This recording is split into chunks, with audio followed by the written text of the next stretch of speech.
A continuación tenemos la reproducción de la charla Hablemos de Urología, presentada por el Grupo de Interés en Urología de la Universidad del Rosario, como inicio de sus actividades en el periodo 2022. Como invitados especiales y expositores de la presente charla tenemos al Dr. Danilo Citarella, médico cirujano y urólogo de la Universidad del Rosario, con un fellowship en urología oncológica y laparoscopia del Hospital Militar Central. Adicionalmente, es director médico de cirugía robótica y jefe del servicio de urología de la Clínica Shayo. También tenemos al Dr. Javier Salgado, médico cirujano y especialista en urología de la Universidad Nacional de Colombia, instructor asistente y coordinador del programa de posgrado de urología de la Universidad del Rosario, jefe del servicio de urología del Hospital Universitario Mayor.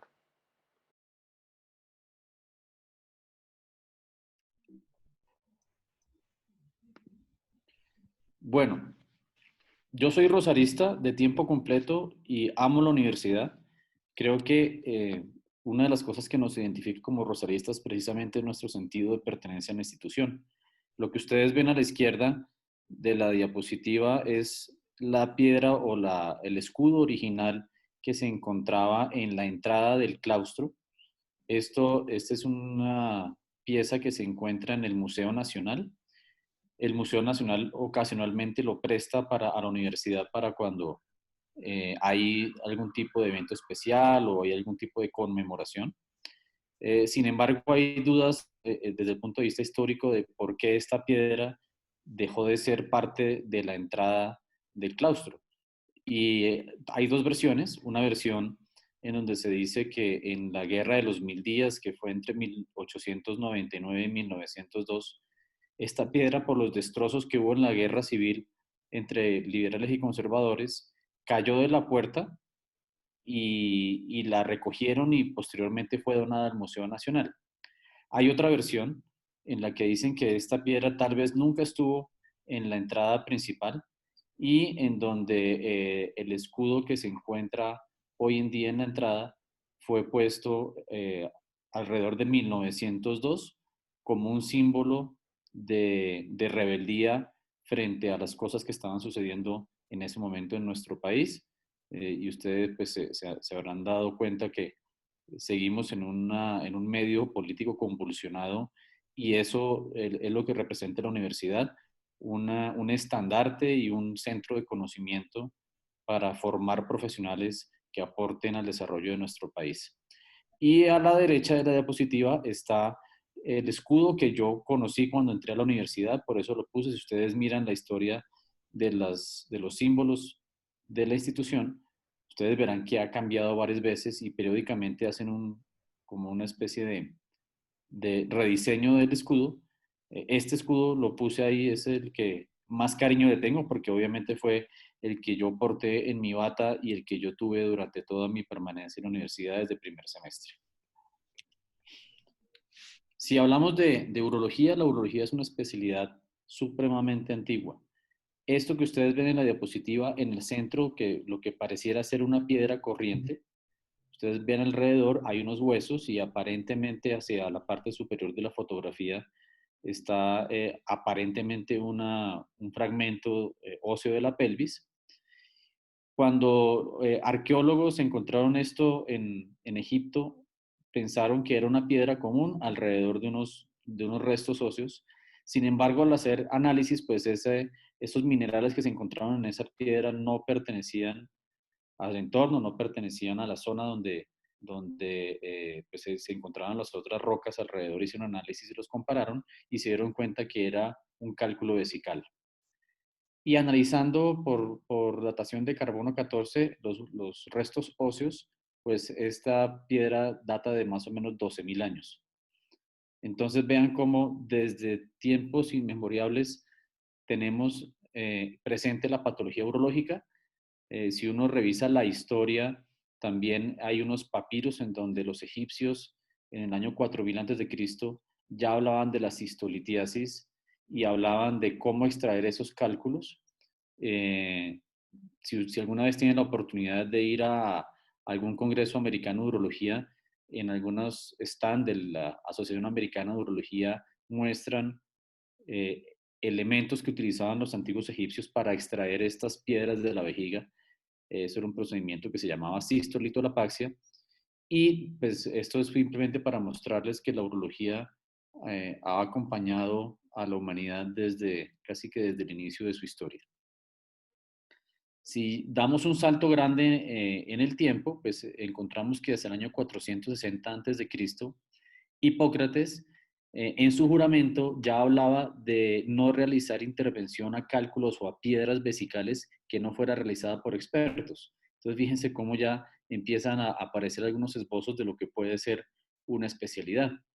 Y a la derecha de la diapositiva también hay un documento, que esta es una fotografía de la portada del original, en donde Galeno, basado en los estudios de Hipócrates y en los estudios de Celso, recuerden que Celso nació en el año 169 después de Cristo, describe la técnica de litotricia para la fragmentación de los cálculos. Entonces vemos que ya el interés en esta patología y en esta área de la medicina cobraba una relevancia bien importante por uno de Galeno, perdón, que fue de los principales, pues todos sabemos que es un referente en la historia de la medicina. Si vamos a hablar de la urología moderna, pues cuando uno empieza a revisar qué pasó con la urología desde Hipócrates, pasando por Galeno y por Celso, pues vemos que en más o menos 1500 años no hubo avances significativos. Hasta que en 1848, que nace Maximilian Nietzsche, es quien tiene un interés muy especial por la urología. Este fue una figura muy importante, ya que fue quien diseñó el primer cistoscopio con luz incandescente para examinar la vía urinaria inferior. Él nace el 18 de septiembre de 1948 en Berlín. En 1869, siendo estudiante, asistió a la primera nefrectomía realizada por Gustave Simon. Si ustedes buscan, Gustave Simon era un cirujano general que, tratando de hacer una nefrectomía por una pielonefritis, pues una hemicolectomía, encontró una fístula del riñón al colon y terminó haciendo una nefrectomía. Este es un dato anecdótico, y posteriormente, a raíz de los estudios de él, empezaron a diseñar la cirugía preservadora de nefronas.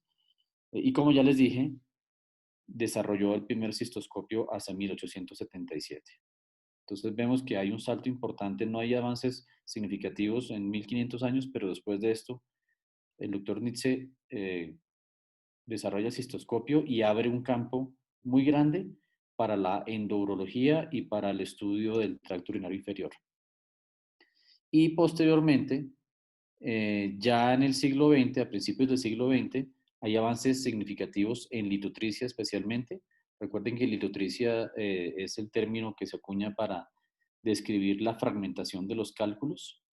Entre la Primera y la Segunda Guerra Mundial se desarrollan diferentes equipos de litotricia. Al principio eran, como ustedes lo ven en la diapositiva del lado izquierdo, donde eran unas tinas enormes y donde las ondas de choque para fragmentar los cálculos se aplicaban en esa onda, en esa tina, se sumergía al paciente completamente y se dirigían las ondas de choque hacia el sitio que se pensaba que tenía el cálculo. Esto posteriormente tuvo un desarrollo muchísimo mayor, en donde con los colimadores modernos empezaron a ubicar mejor el cálculo para disminuir el daño que se hacía en los órganos adyacentes.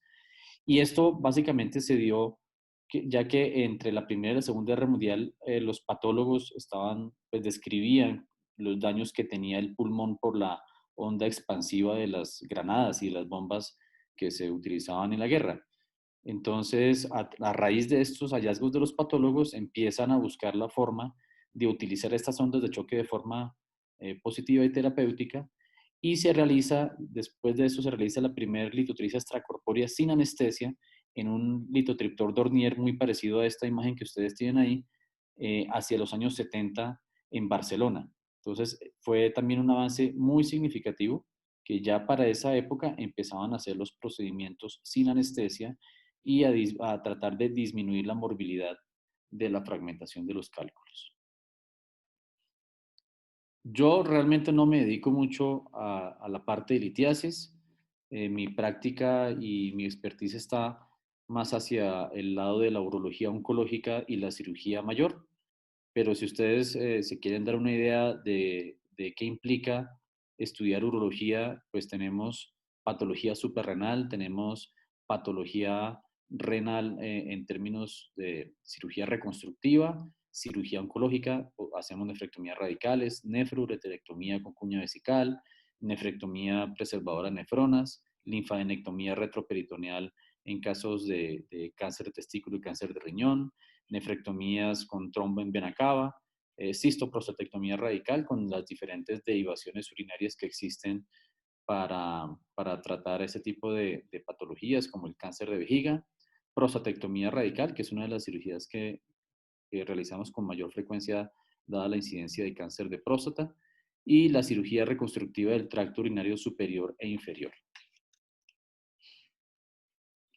Ustedes van a encontrar diferentes áreas en la urología, en donde está la urología general, la urología funcional, la endourología, la urología pediátrica, urología oncológica, medicina sexual y de la reproducción, andrología, y adicionalmente se ha querido acuñar como especialidades adicionales, pero en mi concepto no son especialidades, sino son herramientas que nos da la tecnología para utilizar en las diferentes áreas, y es la cirugía láser y la cirugía robótica.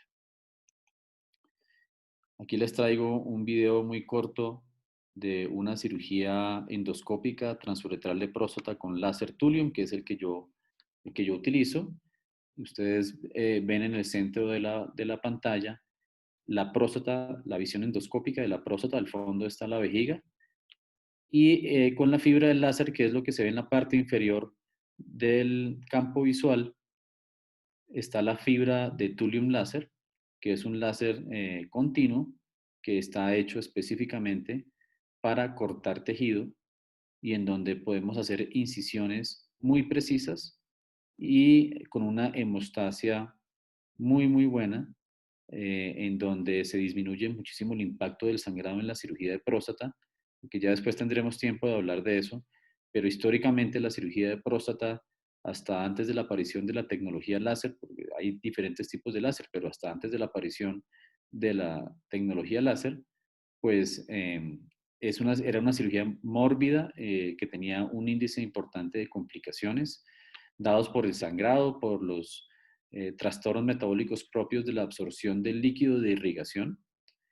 La aparición del láser pues permite utilizar soluciones isoosmolares que impiden que el paciente presente trastornos metabólicos debido a resecciones prolongadas o a perforaciones de la cápsula prostática.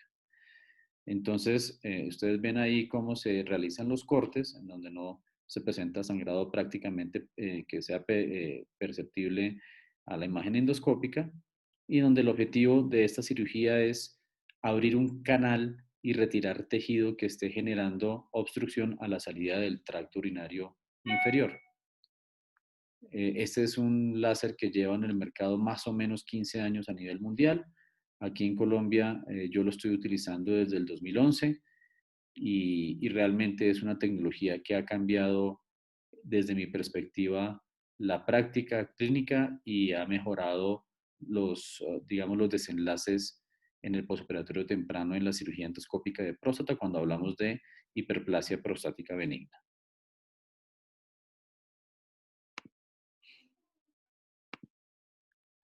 Otros escenarios a los que nos vemos enfrentados en la urología, y pues les traigo estas imágenes que son de pacientes míos, de cirugías que realizo ya sea en el hospital militar o en la clínica Shayo. A la izquierda es la fotografía de una cirugía de un paciente que tenía un tumor renal localmente avanzado con adenopatías retroperitoneales, y luego de hacer la nefrectomía y hacer la disección ganglionar, en la imagen de la derecha ustedes ven mi mano que tiene en el centro la vena cava inferior, en donde se ha realizado la linfadenectomía retroperitoneal de los ganglios que estaban eh, clínicamente palpables en el momento de la cirugía, que es hoy por hoy la indicación de hacer linfadenectomía en cáncer de riñón, en donde paso los dedos por detrás de la vena cava para verificar que no haya ningún ganglio retrocavo que nos disminuya la efectividad oncológica del procedimiento. Entonces, estas imágenes es para mostrarles que la urología no es lo que habitualmente dicen los colegas, los compañeros de uno en la universidad, que es, textualmente le dicen a uno y lo molestan, que es hacer solamente tactos rectales y ver penes todo el día. Esto no es así. Es una especialidad muy completa y como ustedes ven en las fotografías, pues uno requiere entrenamiento en cirugía abdominal, en cirugía general, cirugía vascular. Eh, Estoy muy agradecido con mis profesores de cirugía general y cirugía vascular del Hospital de Kennedy en ese momento y que algunos de ellos están en Medellín ahora, quienes me enseñaron muchísimo para yo hacer la introducción a este tipo de abordajes. Esta fotografía de la izquierda es el espécimen del riñón de la cirugía que les mostré previamente, en donde está el riñón, el ureter con la cuña vesical hacia abajo. Si ustedes ven aquí el cursor, estoy mostrando un segmento, el meato ureteral con la cuña vesical, el ureter, el riñón con el tumor y la linfadenectomía retroperitoneal. En esta cirugía se realizó precisamente la ureterectomía de la cuña vesical porque existía la duda de que el paciente tuviera un tumor de células transicionales. A la derecha ven el caso de otro paciente, que esto es una masa de una recaída después de una nefrectomía y este es el vaso. Y esto lo traigo precisamente para decirles que la urología es tan amplia como uno quiera hacerla. Y realmente cuando yo tengo algún tipo de problema o de compromiso de órganos adyacentes, excepto que sea asa intestinal, pues yo realizo la esplenectomía o todo lo que haya que hacer a nivel de retroperitoneo desde el punto de vista vascular o de los órganos adyacentes al riñón. También esta es una de las cirugías que a mí me apasiona y es la nefrectomía con trombo en la vena cava, en donde ustedes a la izquierda de la diapositiva ven un gran tumor que se encuentra por delante del riñón y este fue un caso muy especial porque era un leiomiosarcoma de la vena renal izquierda que se introducía a través de la vena cava inferior y como ven a la derecha de la diapositiva, el trombo tumoral ascendiendo hasta la aurícula. Estas cirugías las hacemos en conjunto con cirugía cardiovascular. Se hace esternotomía y laparotomía cifopúbica, es decir, se hace una incisión completa desde el manubrio esternal hasta el pubis para exponer muy bien la cavidad abdominal y la cavidad torácica para que en el momento de abordar la vena cava inferior, como ustedes están viendo en el video, yo estoy haciendo la cabotomía e introduzco el dedo para hacer la disección digital del trombo y el cirujano cardiovascular, como ustedes ven en la parte superior, lo que hace es abrir la aurícula para también empezar a hacer la disección digital de arriba hacia abajo. Yo lo hago de abajo hacia arriba y esto lo que nos permite es limpiar completamente la vena cava hasta la aurícula. El paciente se encuentra en circulación extracorpórea para poder hacer el procedimiento totalmente controlado. A pesar de que es un procedimiento controlado, el paciente al estar en circulación extracorpórea y hipotermia profunda, pues tiene un tiempo limitado para estar en bomba para disminuir el daño colateral que genera la bomba de perfusión. Entonces, esta es una cirugía que, como les digo, hacemos en la clínica Shayo, en la que pues solamente entro con el cirujano cardiovascular y yo manejo todo el abdomen. Como pueden ver, esto es esta es la fotografía del mismo caso. Ustedes ven a la izquierda el abordaje que se hace en conjunto con cirugía cardiovascular, arriba la cavidad torácica, abajo la cavidad abdominal y estamos en ese momento de forma manual y combinada extrayendo el trombo. Así es como se ve el trombo dentro de la vena cava cuando el trombo, esta sí es la fotografía de otro paciente, ustedes pueden ver de esta forma cuando el paciente está en circulación extracorpórea que uno puede, la mayoría de las veces, si no tiene un retorno importante de las venas lumbares, uno puede abrir la vena cava y hacer la disección completa hasta la aurícula. Entonces, para que se motiven básicamente a los que les gusta la cirugía, pues que tengan dentro de sus alternativas la urología. Y esta es una fotografía del programa de cirugía robótica de la Shayo, donde ustedes ven, el robot es un equipo que tiene 3 componentes. Lo que se encuentra en el paciente es lo que llaman el carro del paciente, donde están los brazos robóticos que se acoplan a los trócares en la cavidad abdominal, el carro del cirujano, que es donde estoy sentado, y esta es una consola que me permite ver en tercera dimensión y con magnificación del campo visual hasta de 10 veces, y el carro de visión, que es donde se encuentra una torre para que el ayudante quirúrgico pueda ver lo que yo estoy haciendo y me pueda pasar suturas, grapas, hacer succión, en fin.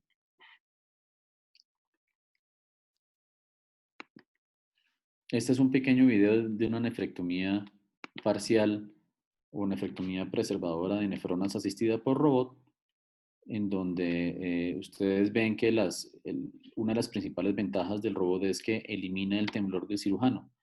Cuando uno trata de hacer esto con la laparoscopia, pues obviamente los instrumentos de la laparoscopia transmiten todos los movimientos que yo haga desde mi mano, de tal forma que el temblor también es evidente, el temblor que tenga el cirujano, porque recuerden que uno tiene que en la laparoscopia hacer también fuerza sobre la pared abdominal para poder manipular los instrumentos. El tener una plataforma robótica pues minimiza el impacto que genera el movimiento de los trócares sobre la pared abdominal y asimismo al paciente le duele mucho menos en el posoperatorio.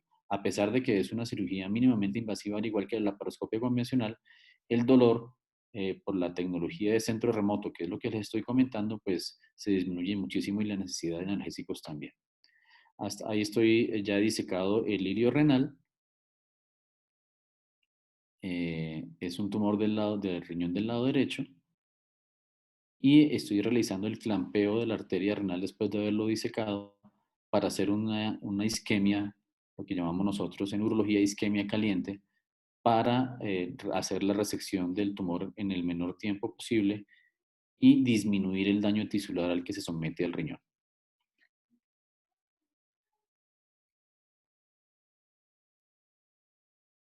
Si ustedes ven, voy a retroceder un poco para que vean en la parte inferior de la pantalla que uno puede integrar las imágenes que se encuentran en un computador adicional, las puede integrar a la pantalla para ubicar el tumor con respecto a las imágenes diagnósticas y poderlo disecar mejor y cuando el tumor es más pequeño, pues es más importante poder integrar las imágenes diagnósticas prequirúrgicas. Ahí se está haciendo la resección del tumor con el hilio renal clampeado.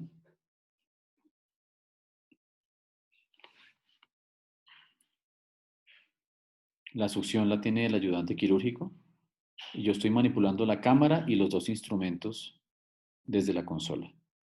Eventualmente uno puede utilizar un cuarto brazo, sin embargo en la mayoría de nefrectomías parciales el cuarto brazo no se utiliza. Y aquí estoy realizando una sutura del parénquima renal en dos planos. El primer plano es para cerrar el sistema colector y el segundo plano es para mejorar la hemostasia y cerrar el parénquima renal que está cruento en ese momento. Se hace con una técnica de compresión externa con los hemolog para, asimismo, evitar desgarros en el parénquima renal de la sutura y poder lograr una hemostasia adecuada.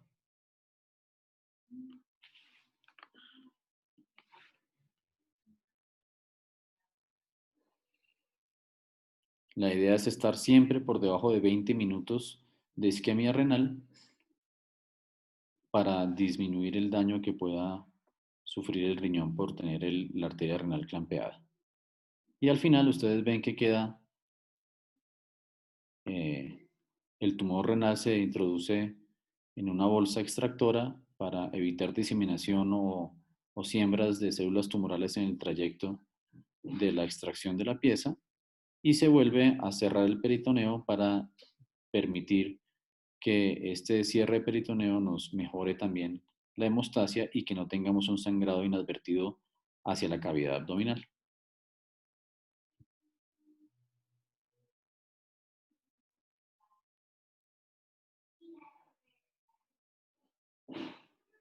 Fíjense cómo queda el peritoneo nuevamente cerrado, separando la cavidad retroperitoneal o el espacio retroperitoneal de la cavidad abdominal.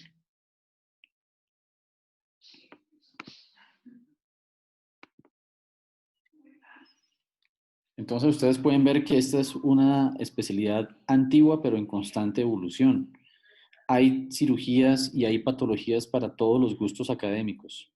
Es una especialidad clínica muy quirúrgica donde se realiza cirugía mayor, se realiza cirugía de mínima invasión, podemos hacer procedimientos ambulatorios, procedimientos diagnósticos endoscópicos, tenemos tecnología de punta en todas las áreas y para mí esto es lo que hace que la urología sea una especialidad totalmente apasionante y que tiene, digamos, unas características muy, muy especiales comparadas con las otras especialidades en donde pues, no quiero profundizar, pero para mí la urología es de las especialidades más completas que hay porque nos permite atender adultos, atender niños, atender hombres, atender mujeres.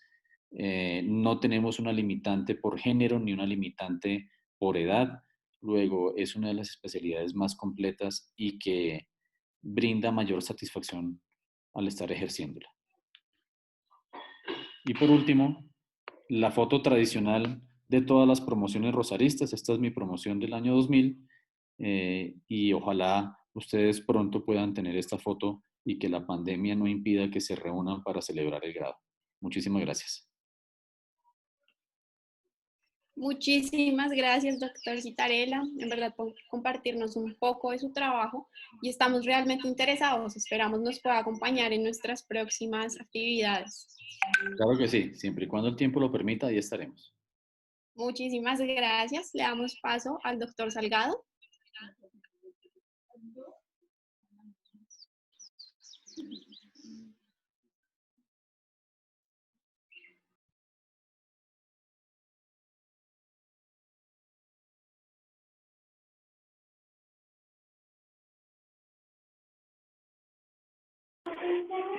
Isa, creo que en el chat había alguna pregunta para el doctor Citarella, me parece.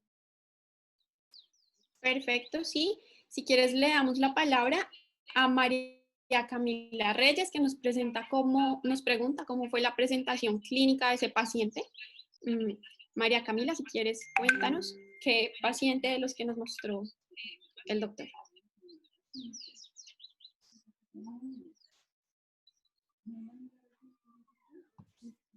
Hola, buenas tardes. Sobre el paciente del trombo de la vena cava. ¿Cómo fue cómo la consulta? ¿Cómo terminó el diagnóstico de ese Habitualmente, señor? habitualmente esos pacientes consultan por disnea progresiva y disminución de la clase funcional, porque lo que genera la sintomatología es la ocupación del trombo en la vena cava y ocasionalmente debutan con tromboembolismo pulmonar masivo. A veces también consultan por cuadro sincopal. Entonces, lo que por lo general se presenta es síntomas respiratorios y signos de falla cardíaca. La hematuria no es tan frecuente en estos casos.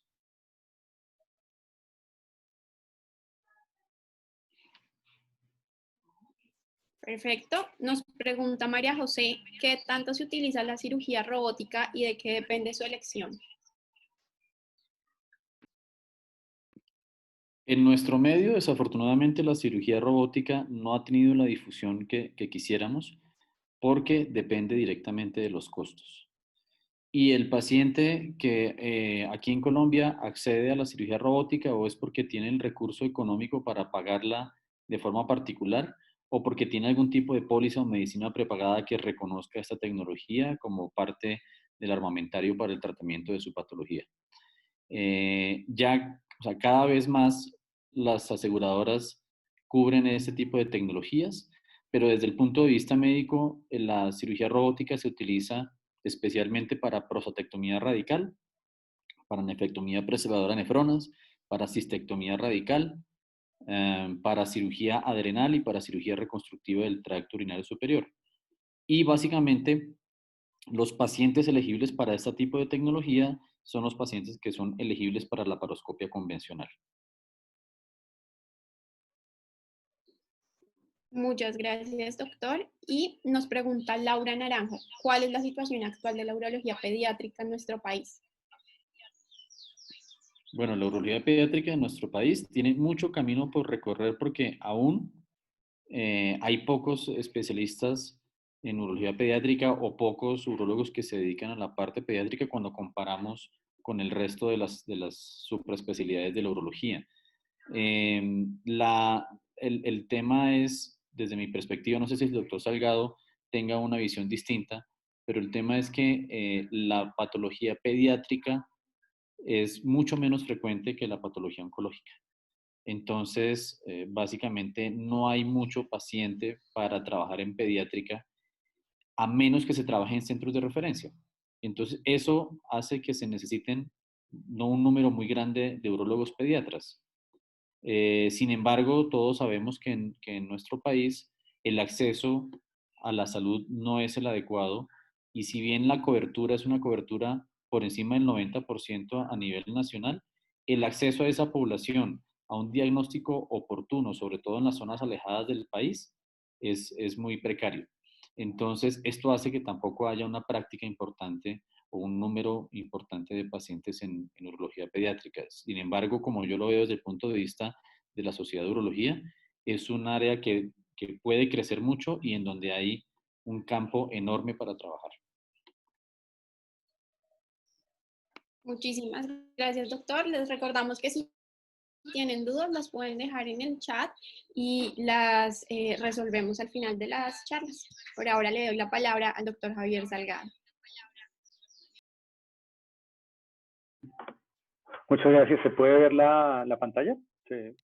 La vemos perfecto. Bien, a mí me dejaron una tarea muy amplia, nuestro grupo de interés en urología, y es prácticamente referirme al status quo de la urología. Y pues primero quería darle las gracias al doctor Citarella, estuvo muy chévere esa revisión de dónde venimos y dónde estamos y hacia dónde vamos, por lo menos en la patología urológica y en lo quirúrgico. Obviamente son muchas más cosas, pero me da pie para contarles que con esta invitación, obviamente las ideas son varias, son muchas, y voy a tratar de sintetizarlas en los próximos minutos. ¿Qué es la urología? Realmente es esta primera diapositiva es como para contarles realmente en qué estamos en urología. La urología es universal, es absolutamente universal. Prácticamente lo que hacemos acá se hace en cualquier parte del mundo. Hay otro tipo de especialidades o patologías que se pueden tratar de una manera en una latitud, en otra latitud lo van a hacer de otra manera, y por supuesto que va a variar un poco a partir de los recursos que tenga cada comunidad, de los sistemas de salud, del acceso a la prestación en los servicios de salud, pero como especialidad, como ciencia que se investiga, que se estudia, que se trata, con el tipo de armamentos y tecnología que tenemos, se hace igual en todo el mundo. Entonces puede ser igual en Rusia, que en Grecia, que en China, que en Arabia Saudita. La urología es exactamente igual y va mucho más allá de lo que ustedes ven en el diagrama. Digamos que si uno hace una definición de qué sería urología, digamos, es más allá que solamente tratar las alteraciones estructurales, funcionales y metabólicas de la vía urinaria y los genitales. Es mucho más allá de eso.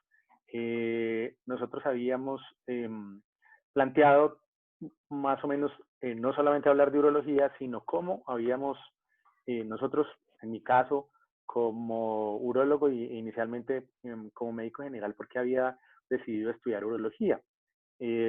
No es solamente lo que uno decide, sino lo que tiene, el camino que ha recorrido. Nosotros, o la mayoría de los que estamos acá en esta reunión, pues primero quisimos ser médicos. Y después de ser médicos queríamos seguramente tener oportunidades para hacer cosas que nos gustaban o cosas en las cuales sentíamos que nuestra vida podría estar mucho más completa o llena de retos y de desafíos que podríamos llegar a pensar. Y si uno revisa en cualquier parte, hay inclusive esta definición de algunos residentes españoles que decían que por qué les gustaba o qué habían pensado cuando querían ser urólogo. Entonces, pues que puede ser endoscopista, cirujano de cirugía abierta, de cirugía laparoscópica, robótica, que al mismo tiempo puede tratar patologías que son solamente clínicas, que no necesitan solamente intervenciones, que todo el tiempo están en avances tecnológicos. Qué buena, digamos que hay una definición que yo siempre utilizo y que de pronto resume un poco: la urología es la especialidad más clínica de todas las quirúrgicas y es la más quirúrgica de todas las clínicas.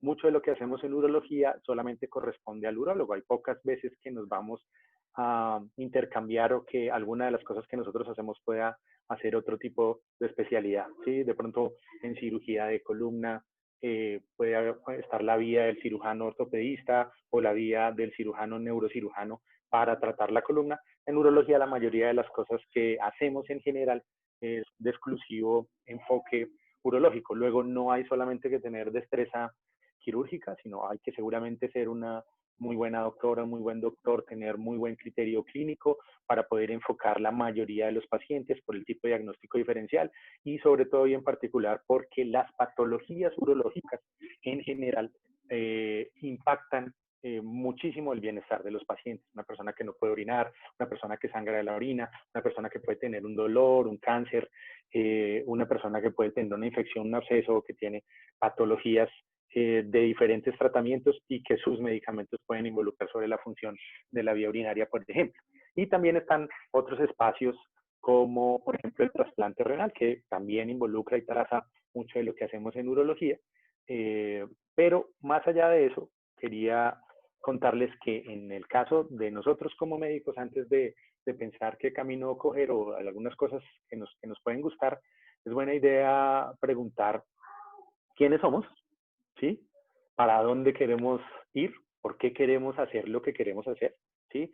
Nos preparamos muchísimo tiempo, 6 años para ser médicos, pero después ya no queremos ser solo médicos, sino muy especializados en la última tecnología de la coronaria derecha exclusivamente o de la circunfleja.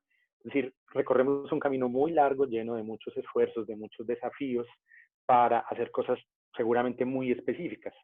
Entonces, también es buena idea preguntarse por qué, qué medios vamos a utilizar, o sea, si las cosas que hacemos o el camino que tomamos para poderlas realizar nos dejan satisfechos, si tenemos la habilidad para eso y cuál es nuestra prioridad en la vida, si somos solamente nosotros, nuestra familia, o estamos pensando incluso en la comunidad, en el país o en las futuras generaciones. Y esa pregunta, no sé todo el mundo, pero es una buena idea preguntarse el para qué. Y en mi caso, y fundamentalmente antes de hacer una lista de casi 130 razones por las cuales quería ser urólogo, una lista de verdad, no me crean, pero es verdad que la hice, planteé cuáles eran mis razones, los pros, no tan, sobre todo los pros, y todas más o menos llevaban al mismo lugar, que era impactar positivamente en la sociedad, en las personas, en las comunidades, en los pacientes, en el que sufre, en el que tiene dolor y por supuesto en el bienestar de la persona que quiero ser como profesional y la manera como lo quiero hacer. Entonces, pienso yo que esas preguntas, más allá de todas las cosas tecnológicas y chéveres que nos trae una especialidad como la nuestra, a la que amamos profundamente y que nos ha dado muchas cosas, siempre al final del día, la persona más importante o el objetivo más importante ha sido impactar positivamente sobre una familia. Por ejemplo, muchos de ustedes pueden tener a sus padres en una edad entre los 50 y los 60 años. Bueno, esta es una edad eventualmente de prevalencia para los tumores urológicos y algunos en particular como los tumores renales. Luego, si una persona, por ejemplo, requiere un tratamiento urológico y así tenga una enfermedad avanzada, se le puede hacer un tratamiento, una cirugía, un tratamiento complementario para que pueda tener una supervivencia que pueda ser inclusive más allá de 5 o 7 años.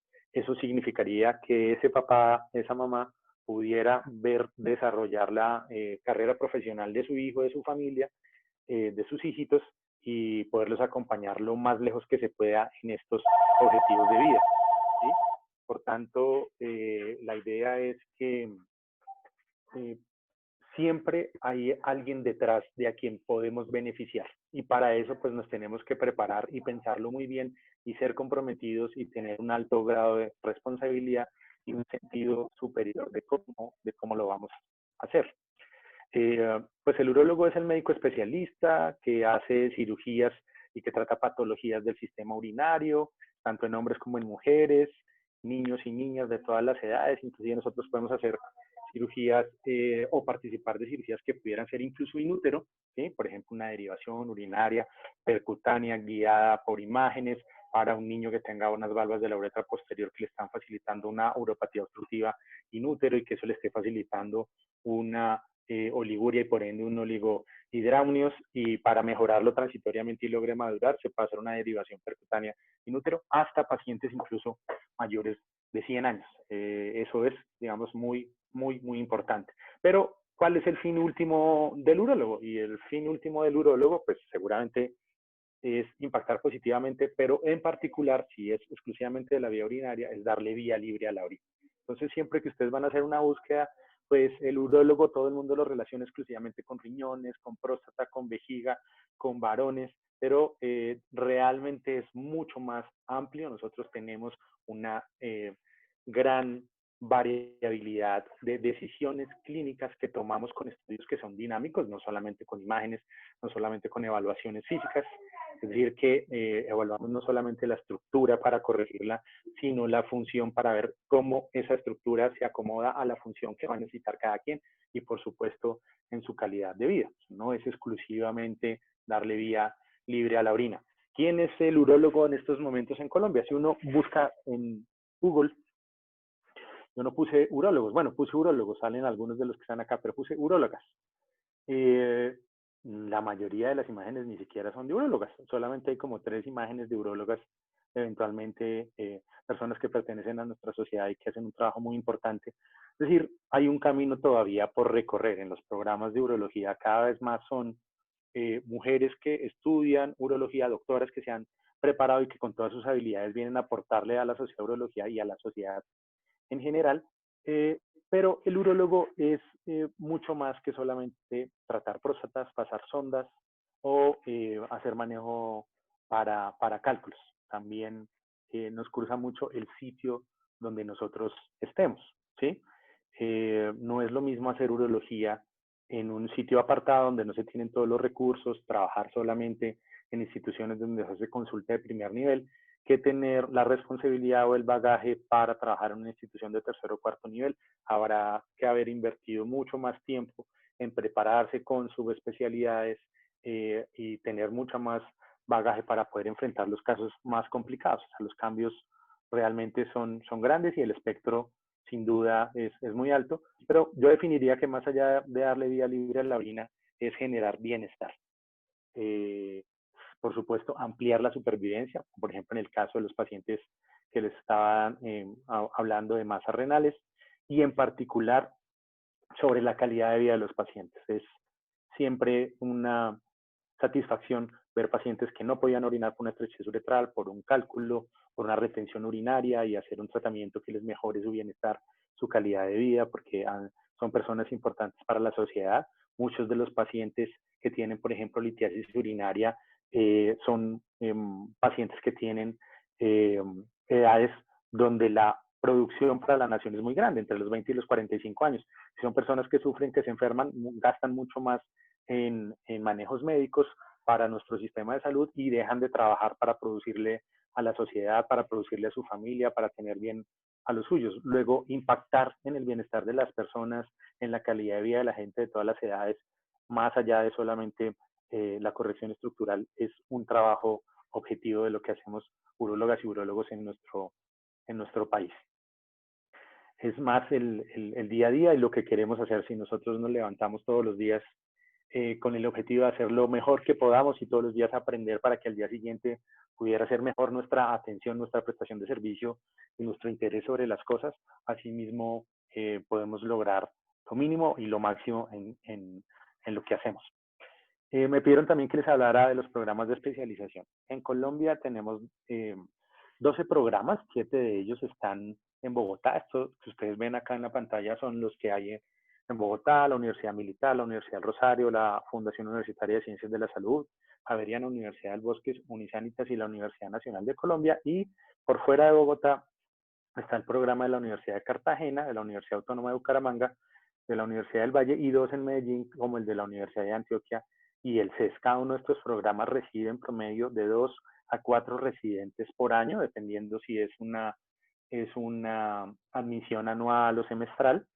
Y en este momento, en general, hay cerca de 900, un poco más, de urólogos en el país. La mayoría de ellos nos hemos formado en programas en Colombia y una buena parte han tenido que irse a formar fuera del país. Algunos se han quedado por fuera y otros han regresado por diferentes circunstancias y hacen parte tanto de nuestra sociedad o como del gremio que trabaja. La mayoría de los urólogos en Colombia pertenecen a la Sociedad Colombiana de Urología y la mayoría de los urólogos en Colombia trabajamos en Bogotá. Es decir, de una proporción de 900 urólogos que puede haber en Colombia, es probable que haya unos 817, 820 vinculados con la Sociedad Colombiana de Urología y la mitad de esos vinculados, más de 400, estaremos trabajando en Bogotá. O sea que todavía hay un trabajo muy grande por hacer, por entender y por ampliar las capacidades de las instituciones y hospitales en muchas partes del país donde se puede impactar positivamente en la sociedad, en el bienestar y donde puede haber un desarrollo profesional y del especialista muy grande. Cada programa de especialización tiene su enfoque, tiene su hospital, tiene su manera de hacer las cosas, pero en general y en conjunción, en la mayoría de los programas se hacen las cosas casi de la misma manera, tienen unos enfoques muy específicos. La residencia que nosotros manejamos, que es la de nuestro Hospital Universitario Mayor y el Hospital Universitario de la Samaritana, en este momento nuestros dos hospitales son base y sede del programa de posgrado de la Universidad del Rosario, y el Hospital Universitario Mayor también es hospital base para el programa de residentes de urología de la Universidad Nacional de Colombia. De eso ya hace mucho tiempo. Pero pues cada programa tiene como un objetivo diferente. Depende de qué depende. De la universidad, por supuesto, de la impronta que la universidad quiera para sus programas y para sus especialistas en formación. Por supuesto, del hospital, de los recursos que tenga el hospital, de la cantidad de pacientes que tenga el hospital y cómo distribuye esos recursos y esos tiempos para poder obtener cada uno de los objetivos en la residencia, esos objetivos que se trazan desde un programa en un marco denominado en los posgrados y un pensum. En particular, el pensum de la Universidad del Rosario tiene en el primer año 6 meses de especialidades quirúrgicas, 2 meses de cirugía general, 2 meses de coloproctología y 2 meses de vascular, de cirugía vascular, donde, por ejemplo, el complemento del enfoque del manejo de compromiso de grandes vasos en cirugías como las que nos mostró el doctor Citarella, pues también es muy importante tener esa posibilidad de enfoque, compromiso vascular.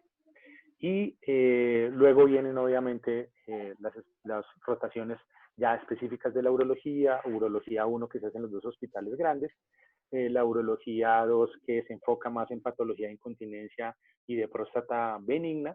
En el tercer año eventualmente se hace una rotación casi de 6 meses, en particular por urología pediátrica. En este momento se está manejando en el Hospital Universitario de la Samaritana y esa es una de las, de la Misericordia, y esa es una de las dificultades, es que en Colombia no hay tantos hospitales pediátricos, hay muy pocos hospitales pediátricos.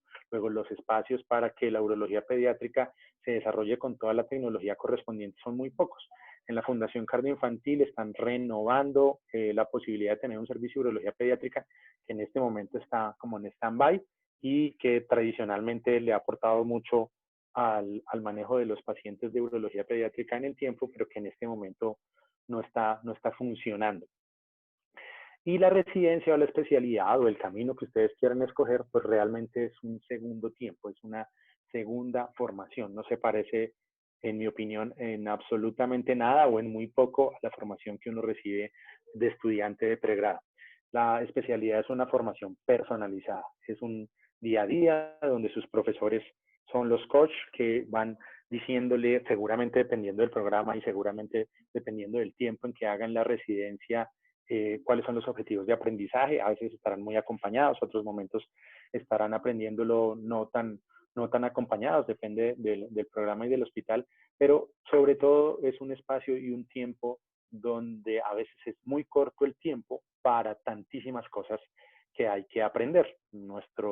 En Colombia tenemos programas de 4 años y hay alguna universidad que está trabajando en un programa que fuera de 5 años, donde el último año estaría en la posibilidad de hacer una profundización sobre una línea de los espacios de urología, una, entre comillas, supraespecialización, o investigación, al menos un semestre donde haya exclusiva investigación, exclusive enfoque de investigación de líneas de investigación para urología, y pues ya verá la luz en año y medio, 2 años, este nuevo programa que engrosaría de los que estamos hablando.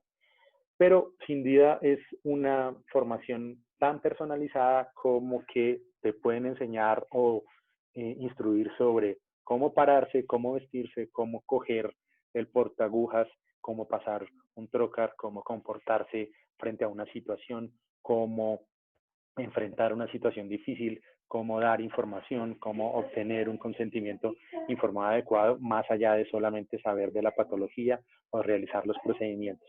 Esos 4 años son una, una burbuja completamente aislada de lo que uno ya sabía y conocía de medicina, para aprender muchísimo más de lo que uno cree que es la misma especialidad. Es decir, uno empieza haciendo la especialidad, tiene mucha idea de qué significa y en qué se metió, pero seguramente va a aprender muchas más cosas que lo van a construir como persona, como profesional, como especialista, para que después el día a día, cuando tenga la responsabilidad definitiva, lo pueda hacer de la mejor manera. La urología tiene, actualmente, digamos, el estado de la urología en Colombia tiene como 2 vertientes. Uno es la que marca la Sociedad Colombiana de Urología, que es nuestra sociedad que agremia la mayoría de los urólogos del país y que aboga por las mejores relaciones posibles, tanto entre especialistas, entre escuelas, a mejor formación y el objetivo de tener unos programas de actualización permanente en academia en temas urológicos de interés, como nuestro gran Congreso Colombiano, que en este momento va a ser de tendencia virtual para octubre. Usualmente se realiza todos los años en agosto o septiembre. Y la otra vertiente es lo que la ley le pueda dejar a la urología hacer, lo que el servicio del hospital privado público o de contratación mixta pueda hacer. También depende mucho si el urólogo o la uróloga trabaja en un solo sitio y trabaja sola o solo, o si es un grupo, un servicio donde cada urólogo tiene una función o donde se complementan, sitios donde puedan hacer solamente cirugía pequeña, o sitios donde necesitan solamente el urólogo que vaya una vez a la semana, versus otros sitios donde se necesita el urólogo todo el tiempo, a todas horas, no importa que sean festivos o domingos. O sea, va a depender mucho de eso. También depende de las regiones. Para cada región es diferente. A veces el enfoque de alguna región en el país depende de los recursos que se tengan, de la cantidad de urólogos que haya y como del estilo que cada escuela profesional o grupo de profesionales le quiera dar a eso. Sin embargo, tratamos todo de permanentemente reeditarlo con el apoyo que siempre nos da la Sociedad Colombiana de Urología y seguramente la actualización que hace cada uno de los profesionales para mantenerse al día. Dependemos mucho de la tecnología. O sea, es verdad que la urología trabaja con todas las tecnologías posibles. De hecho, la urología es una de las especialidades que ha sido pionera en los albores de la laparoscopia y asimismo en cirugía robótica, pero no todas las tecnologías van a estar en todos los sitios, municipios o ciudades en el país. Y la formación de cada uno de los especialistas también va a tener ciertas oportunidades más en determinado sitio que en otro. Esa dificultad o esas oportunidades cada quien las tendrá que aprovechar como suceda, y no es lo mismo trabajar en Colombia, decimos tierra caliente, tierra fría. No es lo mismo trabajar en tierra fría que en tierra caliente. Es probable que en clima cálido haya una mayor prevalencia de la litiasis urinaria, por ejemplo, por las características de la presentación de la enfermedad y por ende la mayor cantidad de pacientes o de prevalencia de patologías dominen el quehacer del urólogo y por ende también la tecnología que debe tener en esa situación es un poco diferente o se debe rehabilitar cada tanto para mantenerla siempre al día. En Colombia las especialidades, incluyendo urología pediátrica, andrología y todo eso, no tienen muchísimos programas, o sea, no hay muchas universidades que tengan destinados programas. Los líderes en eso en general siempre han sido la Universidad Militar y el Instituto Nacional de Cancerología, que en particular tienen sus programas de oncología que manejan casi que al unísono y donde la mayoría de los urólogos oncólogos del país se han formado en alguna de estas dos escuelas. Pero por lo demás no tenemos programas formales en urología pediátrica. Esa es otra dificultad de la urología pediátrica, es que tienen varios de ellos o todos los que quieran hacer una formación específica, irse del país para poderse formar, invertir unos 2 añitos para regresar a hacer más o menos lo mismo que hacemos todos, con ciertas limitaciones y dificultades dependiendo de donde lo quieran hacer. Entonces, buena parte de la patología urológica pediátrica la asumen los cirujanos pediatras en muchas partes del país. ¿Sí? No hay tantísimos urólogos pediatras y el trabajo de la Sociedad Colombiana y de los programas de posgrado, de todas maneras, es tratar de fortalecer este espacio para que no se pierda y para que, por el contrario, podamos tener un mayor impacto sobre estos pacientes y estas familias. La urología tiene por misión estarse actualizando casi que todos los días. En época de pandemia tenemos al menos, digamos, no hay ningún día de la semana que no tengamos una invitación o una actividad en particular, ya sea en un hospital, en un servicio, lo mismo de la Sociedad Colombiana de Urología o actividades internacionales donde vamos a conectarnos a un webinar, a un Zoom, a un Google Meet para actualización urológica. Hay una exagerada, en mi opinión, cantidad de información, digamos, también pueden verlo uno como una oportunidad para aprender, para actualizarse, para profundizar. Y hay que, por supuesto, también prepararse para manejar, porque los tiempos a veces no dan para asistir a tanta cantidad de eventos, así sean solo a través de estos sistemas virtuales. En nuestro hospital, en este momento, hay hay 8 residentes. 4 son institucionales del Hospital Universitario Mayor Medellín, que tiene sus 2 sedes, el Hospital Universitario Barrios Unidos y el Hospital Universitario Mayor, y otros 4 en el Hospital Universitario de la Samaritana. Sin embargo, obviamente cambiamos, enrocamos rotaciones para que cada uno se beneficie de las habilidades de los espacios, las oportunidades que presenta cada uno de los hospitales y sea un único programa que es el de la Universidad del Rosario. Pero más allá de sentir, de preguntarse qué es lo que uno quiere, de saber si tiene la energía para levantarse todos los días a querer hacer lo mejor que se pueda por las personas que lo necesitan. Si uno tiene un buen grupo de compañeros, si uno tiene un buen grupo de amigos o si tiene una familia como colegas, todo eso lo va a hacer más fácil. Yo tengo la fortuna de trabajar y haber crecido en un sitio que es el Hospital Universitario Mayor, donde mis profesores en este momento son hace mucho tiempo mis amigos y desde hace un buen rato también mis colegas como familia. ¿Por qué esto es importante? Porque cada oportunidad de aprendizaje de cada uno de ellos es una oportunidad de aprendizaje para mí también. Y cada opción de crecimiento que tiene cada uno de nuestros residentes es una oportunidad también para que yo siga creciendo independientemente de donde esté. Y creo que eso es la medicina y en particular la urología, tomar todos los conceptos universales de lo que significa salud de enfermedad, llevarlos a nuestra especialidad, a nuestro quehacer todos los días para impactar a quien corresponda, dejando al final del día la mayor satisfacción posible y entendiéndonos como personas que valoramos quiénes somos y cuánto valemos para la sociedad, pero sabiendo y respetando las diferencias y la necesidad en particular de cada quien. Y les muestro ahí esa frase de Andrea Agassi, que cada oportunidad o cada pérdida, digamos, cada desafío, cada cosa que se dejó de hacer o que no se aprendió o la cual se perdió, pues siempre es una oportunidad de aprendizaje. Les damos pues la bienvenida a estos espacios que bien han tenido nuestro grupo de interés en urología a desarrollar y les doy muchísimas gracias por esta oportunidad, muy, muy amables. Muchísimas gracias a usted, doctor. Estamos realmente emocionados por su charla, no esperábamos menos, fue excelente. Catalina Monsalve está levantando la mano. Okay. Buenas tardes, ¿cómo están? Yo tengo dos preguntas para el doctor Salgado y para el doctor Citarella. La primera es, ¿cómo piensan ustedes que el grupo de interés de urología de la Universidad del Rosario puede generar ese impacto positivo y ese bienestar del que hablaba el doctor Salgado en su presentación? Y adicionalmente, ¿qué consejo le darían a una persona que ya está definida hacia que su especialidad lo más probable es que sea la urología? Pues, ¿qué le recomendarían para su camino de ahora en adelante? Yo estoy próxima pues, a graduarme, ya estoy en el último semestre y pues estoy 100% decidida que la urología es lo mío. Muchas gracias por sus presentaciones. Llega a las 7, entre 7 y 7 y media.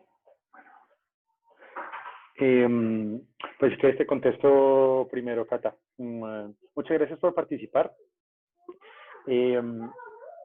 No es fácil, no sé si el doctor Citarella tenga claro en qué momento se definió, seguramente desde muy temprano en la carrera, pero creo que hoy en día, el enfoque que se le va a dar hoy en día al residente, la especialidad es una especialidad muy competida. Todas las especialidades, y más si uno la quiere hacer en Colombia. Pero uno quiere, mi recomendación es primero pensar si el sitio de acción a donde uno quiere desarrollarse como profesional o como persona está en Colombia. Si está en Colombia, pues Colombia es el sitio para formarse. Es decir, hay que buscar la oportunidad en Colombia y tener la oportunidad de valerse de las mejores herramientas para presentarse en los programas que hay en Colombia. Todos los programas son buenos, todos los programas tienen grandes ventajas, todos los programas en general tienen hospitales de gran capacidad y profesores muy capacitados también para desarrollar las habilidades de cada uno de los residentes. Entonces, eso es, digamos, como lo primero. Si sienten que lo que quieren hacer definitivamente, o por lo que investigan o por lo que van, no está por acá, habrá que buscar más espacio y eso significa probablemente más tiempo, desarraigo. Sin embargo, está bien tener esas búsquedas profesionales. Lo segundo es que creo yo que en los programas hoy en día ya no se espera que la persona desarrolle todas las habilidades durante los 4 años de residencia, sino que traiga seguramente ya algunas habilidades propias.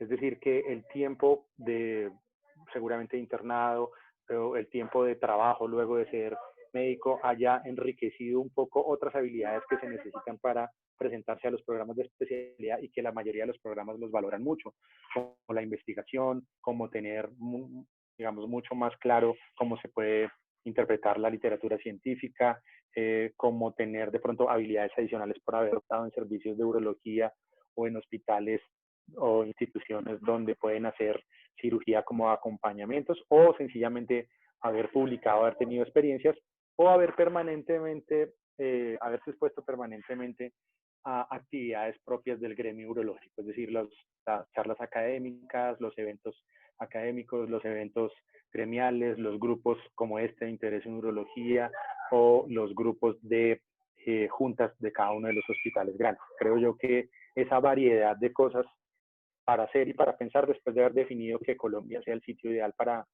formarse, podría ser como un buen enfoque para catapultar la posibilidad. Y luego, de pronto, encontrar, porque cada programa o cada universidad tiene como su enfoque, como pregunta en los exámenes. Cada examen para cada especialidad depende de la universidad y habría que también especializarse un poquito en saber cuál es el enfoque que tiene cada universidad. Ese sería a grandes rasgos como las 3 o 4 cosas que quería yo referenciar. No sé qué quisiera decir el doctor Citarella.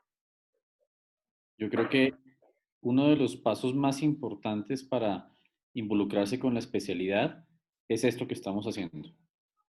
Pues, o que están haciendo ustedes formando un grupo de interés, porque esto disminuye la posibilidad de tener deserciones más adelante.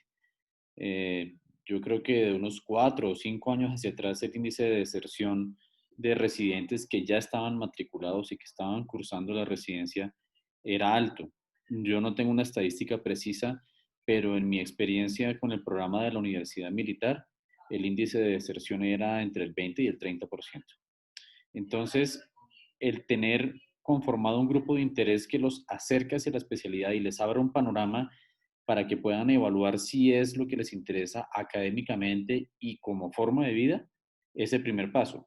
Ahora, ustedes, tal vez yo se los dije en la charla que tuvimos antes de esto, y es que si logran integrar este grupo o logran articularlo con las actividades, como dijo el doctor Salgado ahorita, las actividades académicas, en términos de publicaciones, asistencia a congresos, asistencia a conferencias, y lo pueden mostrar como algo cuantificable en el momento de presentarse a un programa de residencia, hacer un buen examen porque tienen los conocimientos para poder hacer un buen examen y mostrar que el interés por la especialidad es alto, seguramente tienen muy buenas oportunidades para pasar en un programa de residencia aquí en el país, porque lo que nos interesa a todos los que estamos involucrados con los programas de residencia como docentes es que el médico que se va a formar en urología tenga claro exactamente qué es la urología, para dónde va y que no tenga,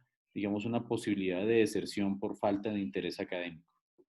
Entonces, que ustedes logren articular este grupo de interés con las actividades de la Sociedad Colombiana de Urología, que es lo que los hace visibles en términos de publicaciones, presentación de trabajos de investigación en los congresos. Esto hace que ustedes tengan, digamos, herramientas muy, muy valiosas en el momento de enfrentarse a una entrevista en un programa de residencia y asimismo al examen. Muchísimas Muchas gracias, gracias, doctor. doctores. Valentina nos pregunta qué tanto se ha desarrollado toda la parte quirúrgica del cambio del sexo en Colombia desde el punto de vista de la urología, qué tanto interviene un urólogo y si esto es como tal un fellowship.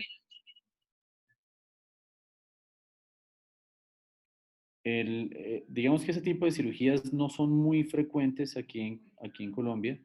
Normalmente las hacen entre un cirujano plástico y un urólogo. La parte en la que participa el urólogo es digamos, en la reconstrucción de la uretra, ya sea masculina o femenina, pero los cirujanos plásticos tienen gran parte de esta práctica.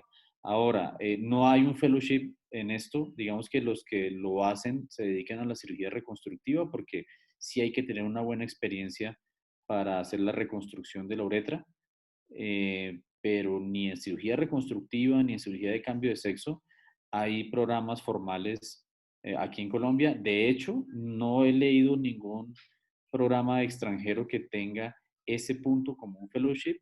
Sí hay cursos, sí hay pasantías por fuera del país, pero aquí en Colombia no.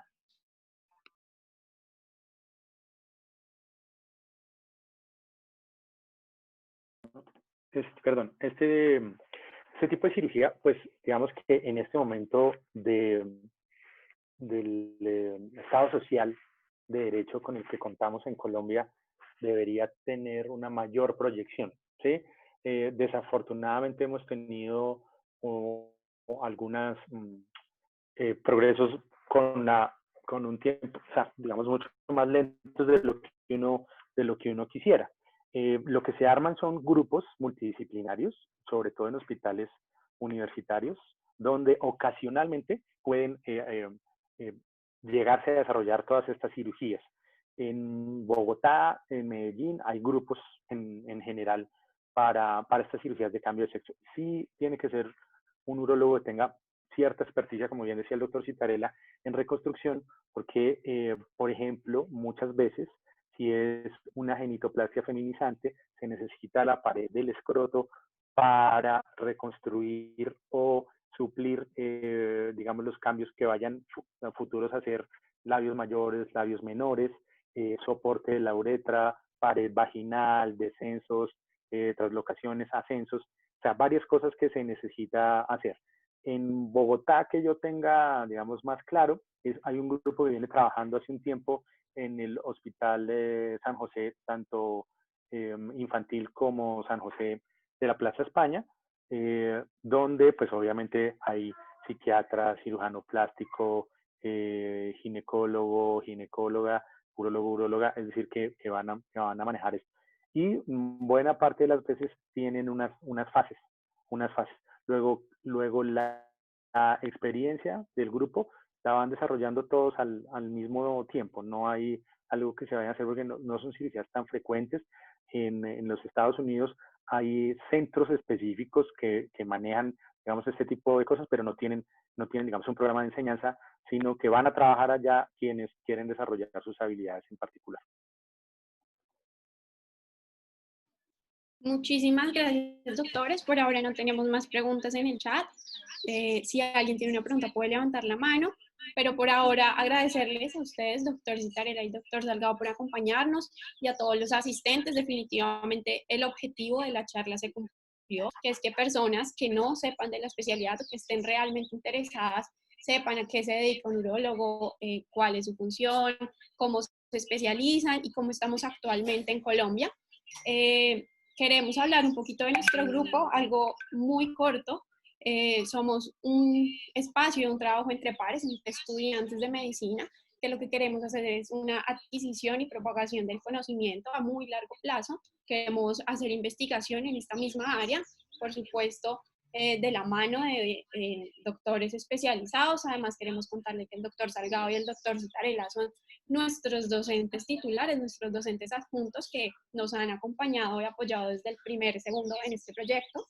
Y tenemos nuestras inscripciones abiertas desde hoy, después de la charla, hasta el 7 de agosto. Para todos, súper invitados. Estamos muy felices de que tantas personas estén interesadas en nuestro proyecto. Muchísimas gracias a todos por asistir.